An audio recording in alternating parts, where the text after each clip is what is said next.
नमस्कार, हमारी खास पेशकश में आपका स्वागत है। आपके साथ मैं दीपेश बरगले। क्या शिवराज सरकार पूरा कर पाएगी अपना कार्यकाल? क्या कांग्रेस फिर लौटेगी सत्ता में? क्या होगा बीजेपी में सिंधिया का हाल? उपचुनाव के नतीजे लिखेंगे सूबे की तकदीर। चुनाव की तारीखों का ऐलान भले ना हुआ हो, लेकिन सियासत अभी से शुरू हो चुकी है। किसने कहां कितना दम दिखाया है, किसकी वजह से कौन बगावत के मूड में नजर आया है, चुनावी चकल्लस में हर दिन दिखाएंगे आपको कहां है घमासान की तैयारी, कहां है किसकी दावेदारी। जनता का दिल जीतने की लड़ाई में कौन किस पर पड़ रहा है भारी।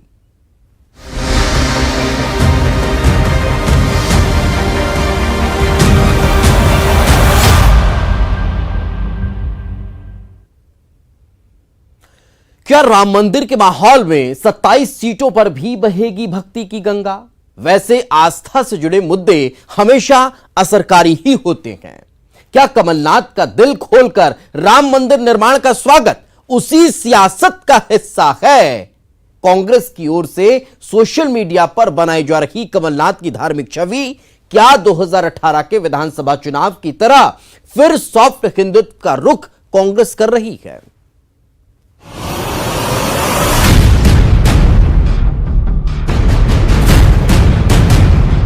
मैं अयोध्या में राम मंदिर निर्माण का स्वागत करता हूं। देशवासियों को इसकी बहुत दिनों से अपेक्षा और आकांक्षा थी। राम मंदिर का निर्माण हर भारतवासी की सहमति से हो रहा है। ये सिर्फ भारत में ही संभव है। क्या ये आस्था है या कोरी सियासत? क्या 27 सीटों पर उपचुनाव का असर है ये? क्या उपचुनाव में भी खेलेगी कांग्रेस सॉफ्ट हिंदुत्व का कार्ड?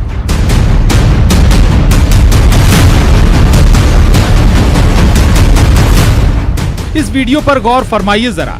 किस तरह से कमलनाथ अपनी धार्मिक छवि दिखा रहे हैं। बता रहे हैं कि उनकी सरकार में राम वन पथ गमन समेत धार्मिक स्थलों का विकास किया गया। कमलनाथ से लेकर दिग्विजय सिंह तक भक्ति के रंग अलग अलग हैं, लेकिन बीजेपी का ऐतराज इस पर है कि राम मंदिर को लेकर अब इनके स्वागत के मायने भी क्या। पार्टी का सवाल ये है कि कार सेवा के समय कहां थे कांग्रेसी। ये वही कमलनाथ जी हैं जो चंद महीने पहले भगवान श्री राम के मंदिर का विरोध करते नजर आए थे, तंज कसते नजर आए थे। ये उसी कांग्रेस पार्टी के हैं जिस कांग्रेस पार्टी के पेट में और दिमाग में अभी भी मंदिर के निर्माण के नाम पर दर्द हो रहा है। इनके संगी साथी दिग्विजय सिंह जी हों या इनके राष्ट्रीय अध्यक्ष रहे राहुल गांधी जी हों, सभी इस पूरे मंदिर निर्माण की प्रक्रिया में क्षुब्ध नजर आते हैं, तंज कसते नजर आते हैं, मजाक बनाते हुए नजर आते हैं। कमलनाथ जी, ये चुनावी विषय नहीं है कि कभी आप विरोध कर दो, कभी आप समर्थन कर दो। देश की राजनीति की दशा बदलने वाला राम मंदिर का मुद्दा नए रंग के साथ क्या 27 सीटों के उपचुनाव में भी असर दिखाएगा? क्या ये कांग्रेस का दांव है कि अभी तक सेकुलर की छवि बनाते रहे नेता भी खुद को बड़ा राम भक्त बना रहे हैं कि राम नाम के सहारे ही 27 सीटों पर कांग्रेस की नैया पार लग जाए? Bureau report, news 18, Madhya Pradesh, Chhattisgarh. Madhya Pradesh में कांग्रेस इन दिनों विपक्षियों के साथ साथ अपनों के भी निशाने पर है। कांग्रेस विधायक लक्ष्मण सिंह ने बाबाओं के साथ साथ पार्टी की विचारधारा और कांग्रेस प्रदेश नेतृत्व पर भी सवाल खड़ा कर दिया है। लेकिन लक्ष्मण सिंह का यह अंदाज बीजेपी को तंज कसने का मौका जरूर दे गया।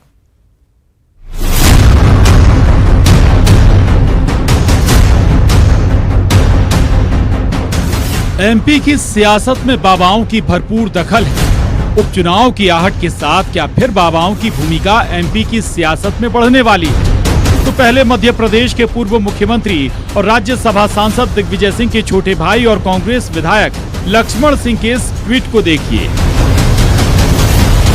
ट्वीट में आपको सियासत के दो एंगल नजर आएंगे।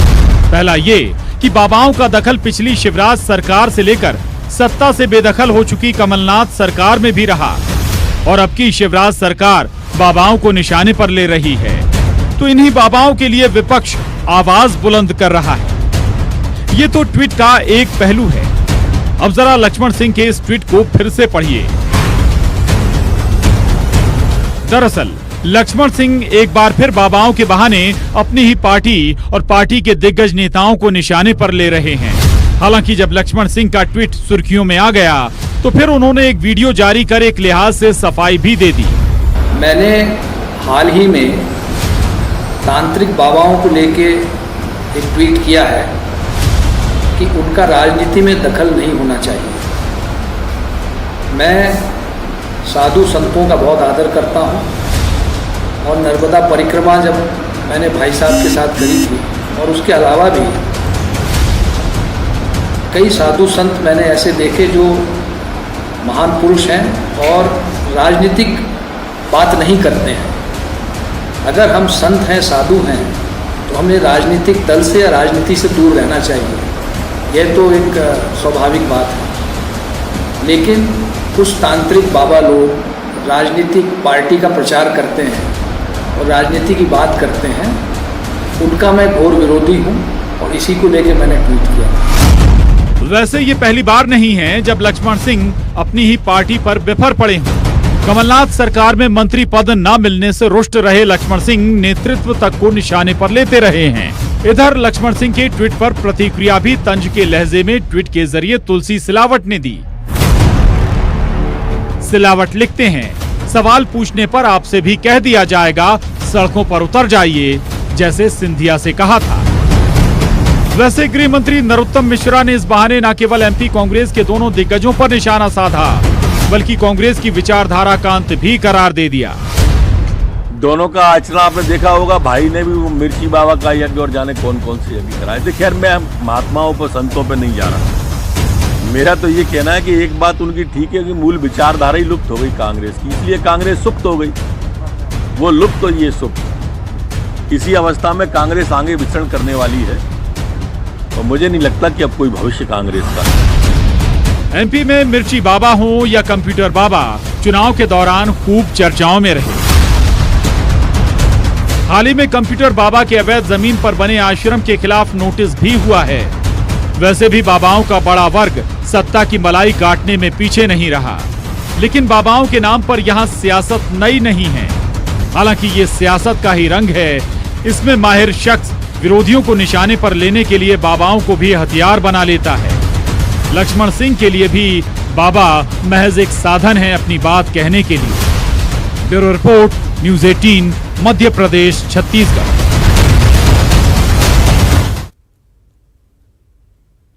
कांग्रेस में आई नियुक्तियों की ऐसी बहार कि ग्वालियर चंबल में तो रिकॉर्ड टूट गया। उपचुनाव के मद्देनजर इन 16 सीटों पर अपना संगठन मजबूत करने में जुटी कांग्रेस में इधर नियुक्तियां बढ़ी और उधर शिकायतों का अंबार लग गया, जिसके बाद जिला कांग्रेस इकाइयों से लेकर पीसीसी तक पदाधिकारियों की नियुक्ति पर रोक लगा दी गई। देखिए खास रिपोर्ट।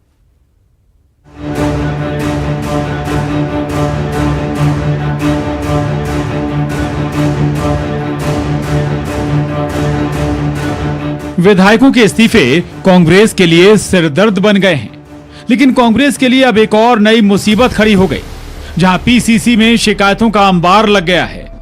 एक के बाद एक शिकायत। ये शिकायतें ग्वालियर चंबल से ज्यादा आ रही हैं। अब सवाल है कि आखिर शिकायतों का ये दौर क्यों शुरू हुआ। तो इन शिकायतों का लबुलवाब है कि नियुक्तियों पर नेताजी नाराज हैं।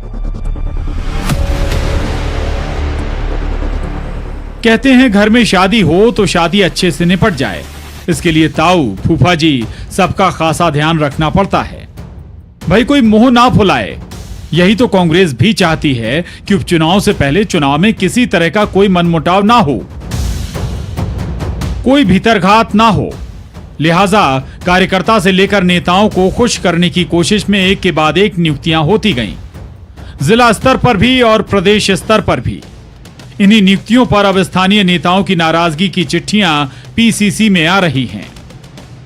जो नियुक्तियां की गई थी पूर्व में, वो ताबड़तोड़ नहीं की गई थी, जरूरी नियुक्तियां थी। यह बिल्कुल सबको मालूम है कि जो लोग कांग्रेस छोड़कर गए हैं, जिनको सिंधिया जी का समर्थक कहा जाता है, वो पद खाली होने के कारण वो उस समय वो नियुक्तियां की गई थी। ये सारी चिट्ठियां पीसीसी चीफ कमलनाथ को मिल रही हैं। इन शिकायतों के मुताबिक ग्वालियर चंबल इलाके में दिग्विजय सिंह, डॉक्टर गोविंद सिंह, केपी सिंह और दूसरे बड़े नेताओं की सिफारिशों पर नियुक्तियां हुई हैं। कुछ ऐसे चेहरों को भी पार्टी में पदाधिकारी बना दिया गया जिनका पार्टी में कोई वजूद नहीं है। यहां तक कि सिंधिया समर्थक चेहरों को भी पार्टी में पदाधिकारी बना दिया गया। इसके बाद कमलनाथ ने अब जिला कांग्रेस इकाइयों से लेकर पीसीसी में पदाधिकारियों की नियुक्ति पर रोक लगा दी है। पीसीसी चीफ अध्यक्ष ने संगठन को सलाह दी है कि जब तक जरूरी ना हो तब तक कोई नियुक्ति ना की जाए। विशेष परिस्थितियों में ही अब नियुक्तियां हो सकेंगी। अब जो नियुक्तियां हम की जाएंगी उसमें प्रदेश कांग्रेस के अध्यक्ष कमलनाथ जी का साफ कहना है कि वही जगह पर नियुक्ति किया जाए जहाँ जरूरी है और किसी को ओबलाइज करने की दृष्टि से या सिफारिश की दृष्टि से नियुक्तियां नहीं की जाए। दरअसल उपचुनाव से पहले नई जिला इकाइयों में पदाधिकारियों को पदों से नवाज कर खुश करने की कवायद में कांग्रेस पार्टी जुटी रही है। सागर, गुना, रायसेन, ग्वालियर, भिंड, मुरैना, दतिया, अशोकनगर जिले में सबसे ज्यादा पदाधिकारी नियुक्त किए गए हैं। अब ये नियुक्तियां पार्टी के लिए परेशानी का सबब बन गई हैं।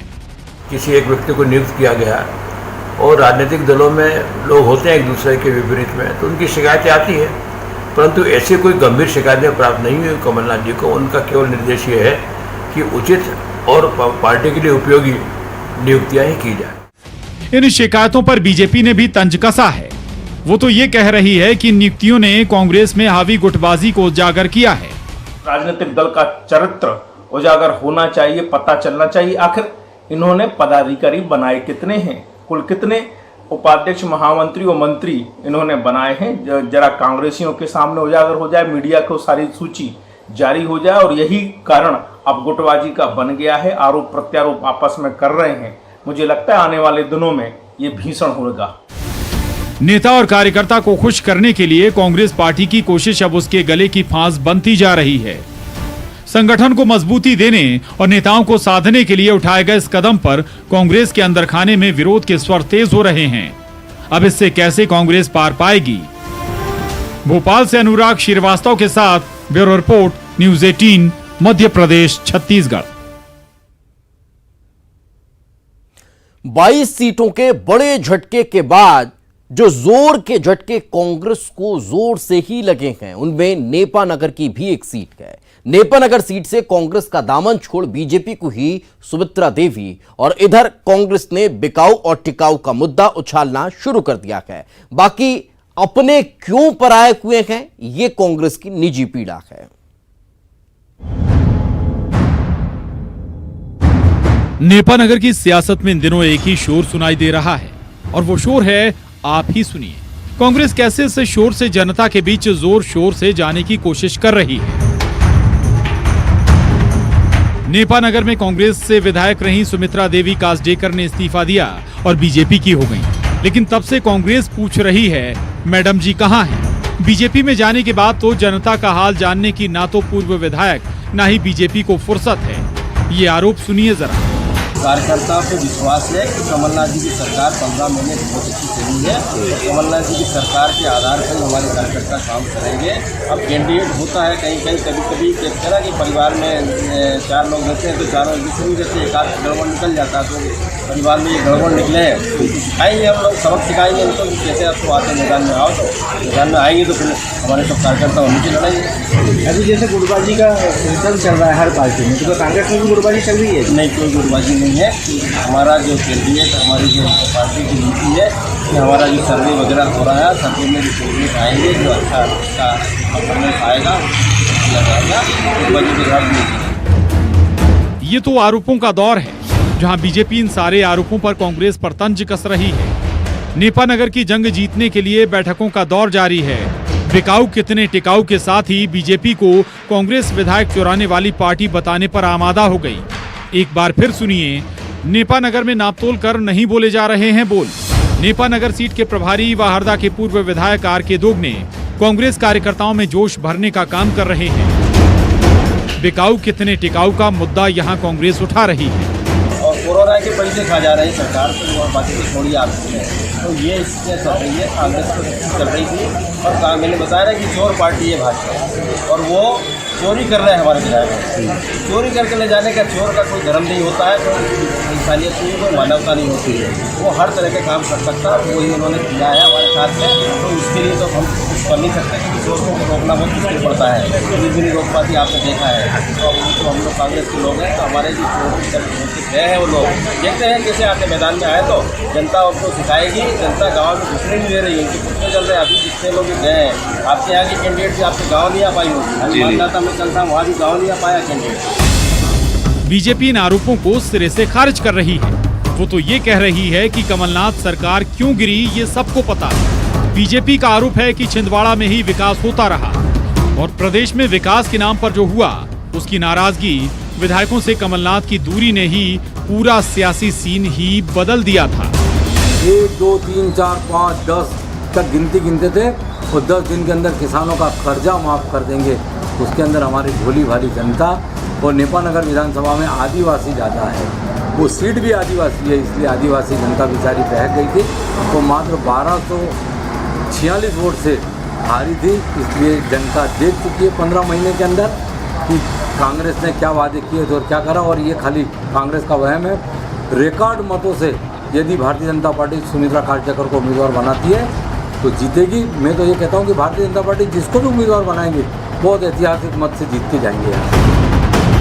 नेपानगर के हिस्से में कुछ नहीं आया, यानी दोनों तरफ ही आरोप प्रत्यारोप का दौर शुरू हो गया। लेकिन इसी नेपानगर सीट पर बीजेपी से पूर्व विधायक मंजू दादू, जो अक्सर सुमित्रा देवी कासडेकर के खिलाफ मोर्चा खोले रहती थी, वो तो सियासी मैदान में बहुत एक्टिव नजर आ रही हैं।